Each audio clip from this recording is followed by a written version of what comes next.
I was 16. Don't even remember what month it was, but I know this was sometime during the summer.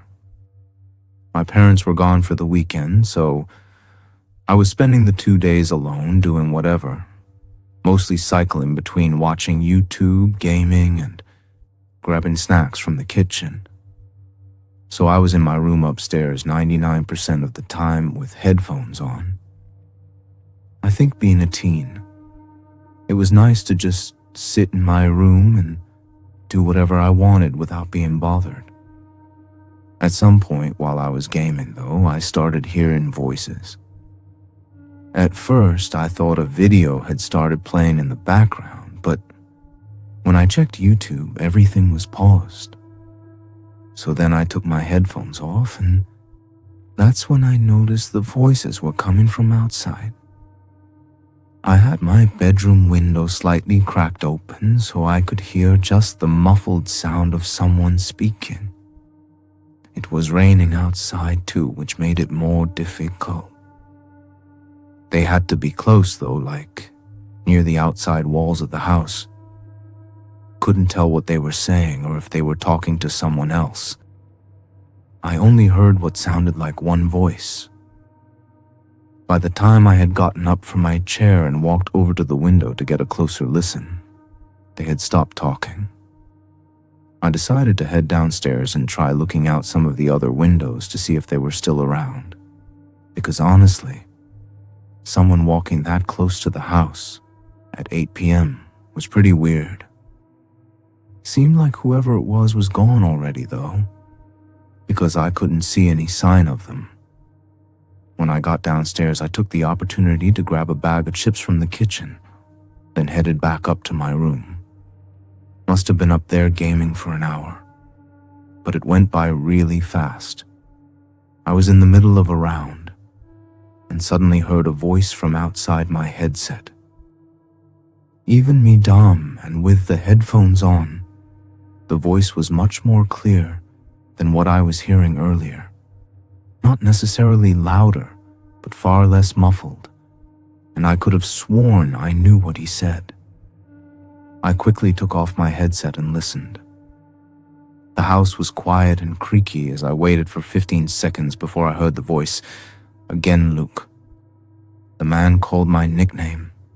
My full name was Lucas, but I always went by Luke with my buddies, and that's what he was calling out. I didn't recognize this man's voice, though, and more importantly, I was almost positive his voice was coming from below me, like inside the house below me. I quietly laid my headset on the desk, got up, and walked up to the bedroom door. I did my best to open it very quietly, not to let it creak or make any noise. Just when I opened it, he yelled my name again. Though yelled isn't the right word, he was calling it out, but almost softly. It was like when you call out someone's name just to ask them something. Very calm and friendly. In the context of whoever this man was breaking into my home, it only added to how disturbing the whole thing was. His voice had this growly sound to it. Sounded like he had to be mid-50s with a life full of smoking. As he said my name again, I was able to confirm that he was definitely inside the house, and probably right around the bottom of the staircase. I backed up and left the door open, scared to close it and make noise with him being so close.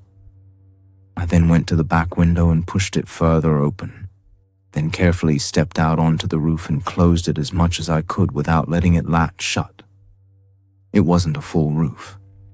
It was actually the overhang to the front porch, and it just happened to be right outside my window, making a kind of 3 or 4 foot wide sloped ledge that I could stand or sit on.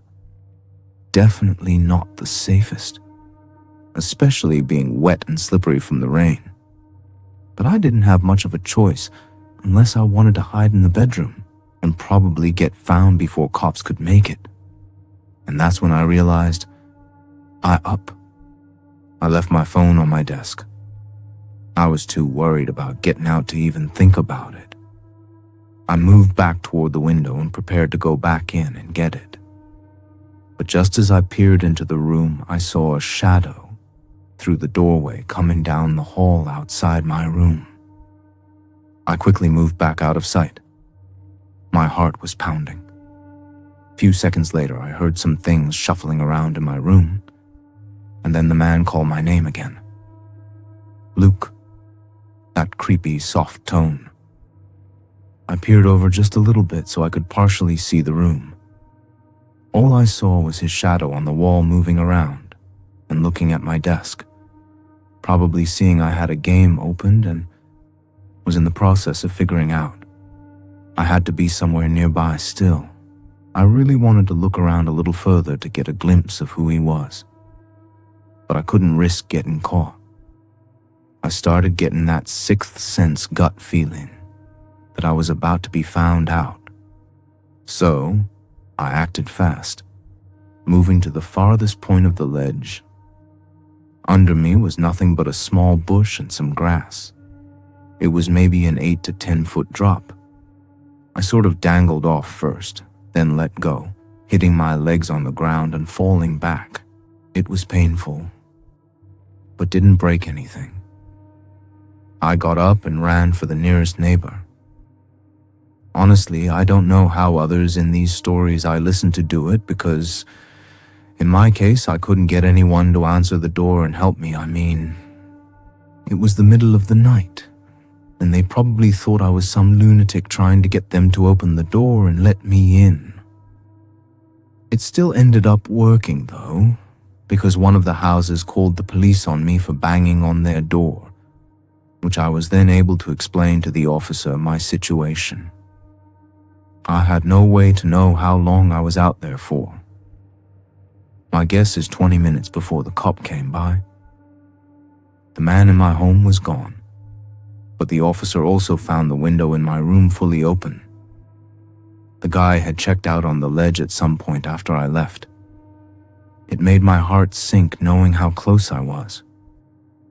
In the following days, my legs swelled up from the jump, but ultimately had no lasting injuries. Crazy to think that decision actually might have saved my life, or prevented whatever sick plans that intruder had in mind. I think it will always haunt the back of my mind, though, knowing I was so close to seeing who the man was, and yet I didn't. Kind of wish I risked it and looked. But it's easy for me to say now while I'm not actively in a life-threatening situation. As far as me and my family are aware, the guy never came back and never followed up on anything. I'm much older now, so I don't think anything will ever come from it. And hopefully it stays that way. This was in mid-November of last year. I had just gotten laid off due to budget cutting at the office. Luckily, I had some money saved up to cover for me while I searched for a new job. For several weeks, I was stuck at home just looking through lists of job openings on my laptop. After the first 2 weeks, though, I started to get a bit impatient. I applied to pretty much every position I was interested in, and I hadn't gotten a single response. I ended up trying to look on different websites from the usual ones. One of them I had a bit more luck on, finding a few new ones to apply to. Later in the day, I finally got an email from one of them. The manager introduced himself as Zach, and in the email, he said his schedule was pretty packed, but he wanted to get an interview with me that night if possible. I wasn't fully prepared, nor did I feel comfortable enough to ask why it had to be tonight. But I definitely didn't want to let this slip by without trying.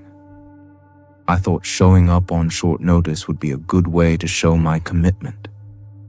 The job was just some regular sales job from the looks of it, but the pay was worth it. I agreed to the interview, and Zach sent me the address and said to be there at 7:30.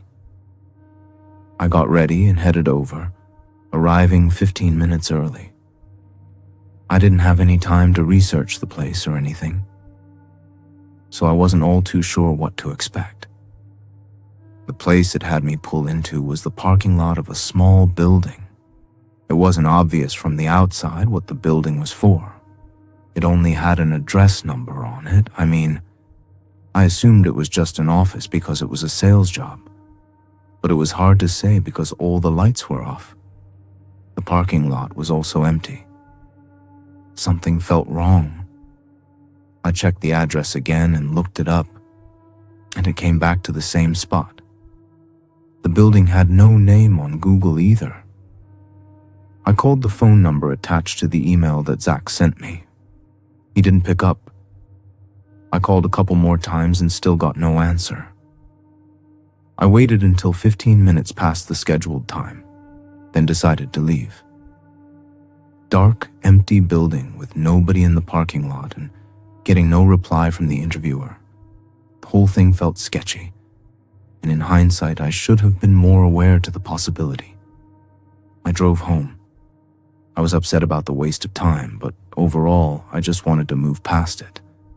I told myself I'd stick with the regular job search websites and would continue the search in the morning. I wasn't sure if Zach gave me the wrong address on accident or what really happened, but I didn't waste more of my time thinking about it.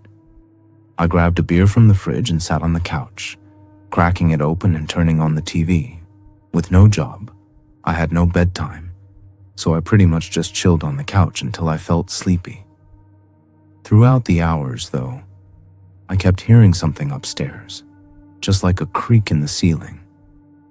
I checked out the window a couple of times to see if it was windy outside, but it wasn't at all. The creaking didn't concern me, really. It didn't sound abnormal by any means. I think I got tired around 10 p.m. I shut off the TV and the downstairs lights, then walked upstairs to the bedroom.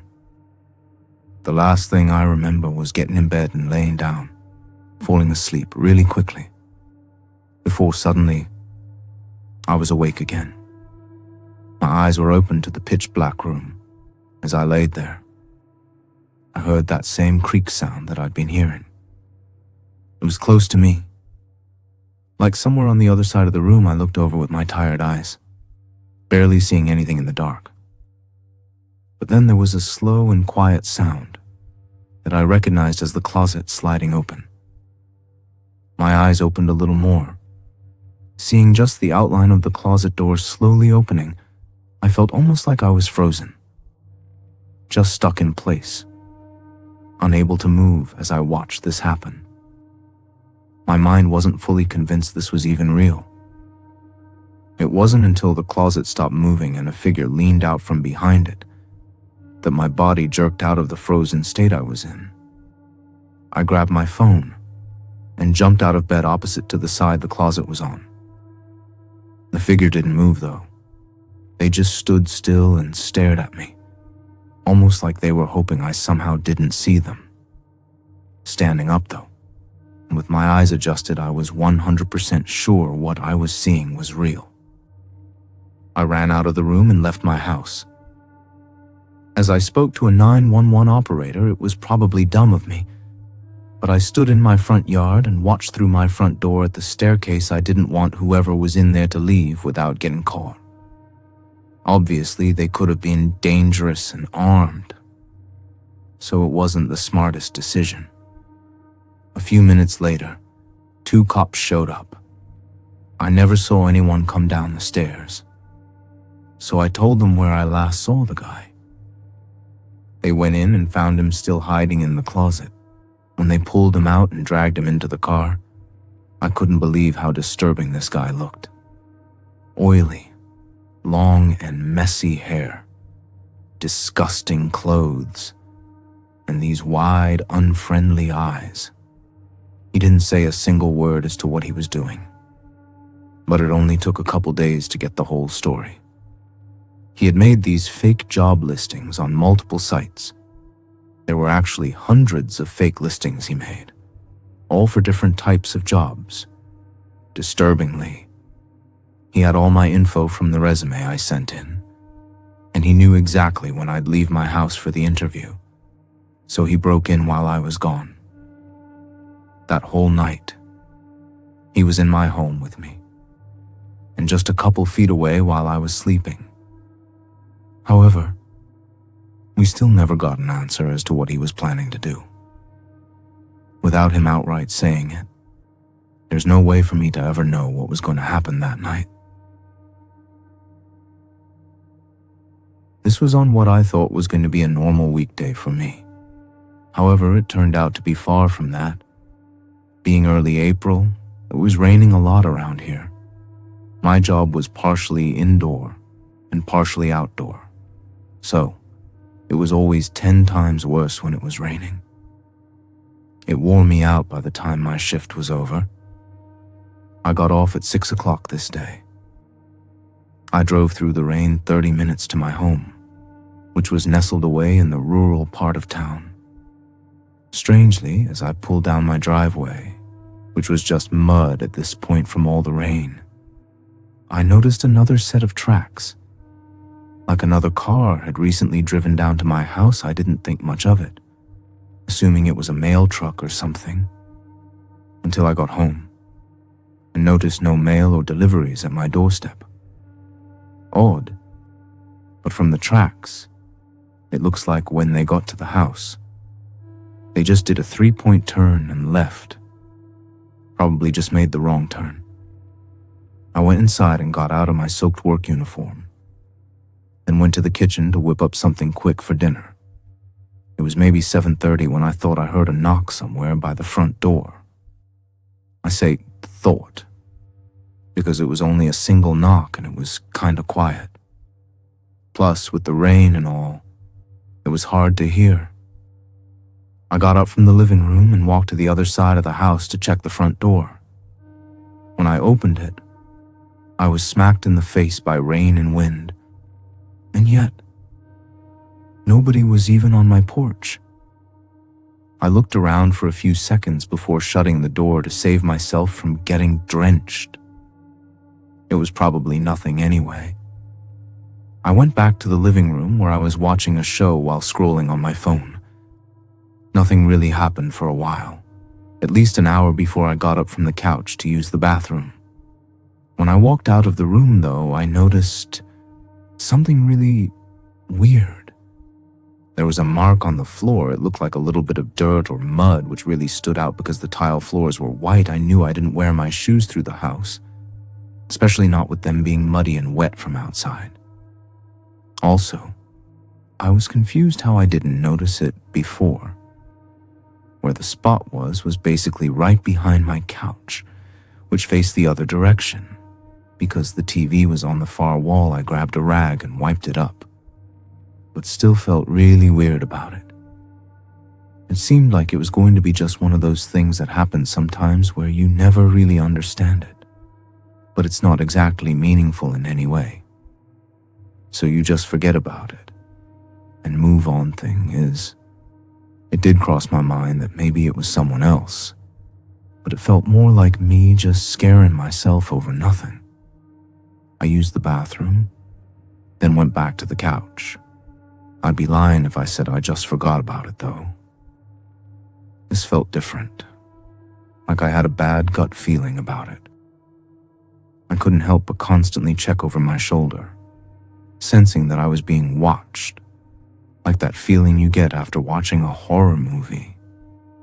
With the couch set up the way it was, the whole bottom floor of the house was behind me, which kind of felt unsettling now. It got to the point where I was so uncomfortable that I had to turn the TV off and go upstairs to my bedroom. At least in there, I could be in my bed backed up against a wall, without the feeling that something was behind me. I had a small TV in there as well. So, I just continued with my night the same as I was 20 or so minutes past. And feeling more comfortable in my room, I was just starting to forget about everything, when I suddenly heard something from outside my bedroom door. I'm not sure what exactly it sounded like. It was just a muted thump, maybe a footstep or something hitting the wall. I didn't know, but it was enough to make me instantly feel unsettled again. I got out of bed and walked up to the door. I put my ear against it and listened. I didn't hear anything. I stood in place for a moment while I gathered up the courage to open the door, telling myself I had to make sure nothing was going on. I opened the door and looked down the hallway. It was empty and quiet. I knew if I wanted any kind of a peaceful night, I'd have to check around the house as well. The only other room upstairs was the spare bedroom, which was a rarely used library-off space. I started to walk over when, out of nowhere, the TV downstairs turned on and I could suddenly hear the show I'd been watching being played at full volume. My heart burned in my chest from the fear that just shot through me. I sprinted down the hallway and ran downstairs. The whole floor was dark except for the TV light flickering and flashing on the walls. I turned the corner into the living room, unsure what to expect, but nobody was in there. I carefully and cautiously walked up to the TV, scanning the whole room as I did, and used the button on the back to turn it off. Was this somehow just the TV glitching, or was something actually going on? All the random things that had happened that night all just kind of added up. I grabbed a knife from the kitchen and began clearing every area of the house. I should have called the cops right then and there. But honestly, in the moment, it didn't seem like it would be much of a help if someone was there because they wouldn't make it for another 10 or 15 minutes anyway. I cleared the whole first floor, and through all of it, I never found even a single thing else off about the house. I then quietly walked back upstairs, but by this point, I was sure this was all just a string of unusual but meaningless events. I got up to the hallway and walked to the spare room, creaking open the door. I hadn't been in there for a while, but it all looked the same until I noticed something laying on the floor by the closet. It was the TV remote for the one downstairs.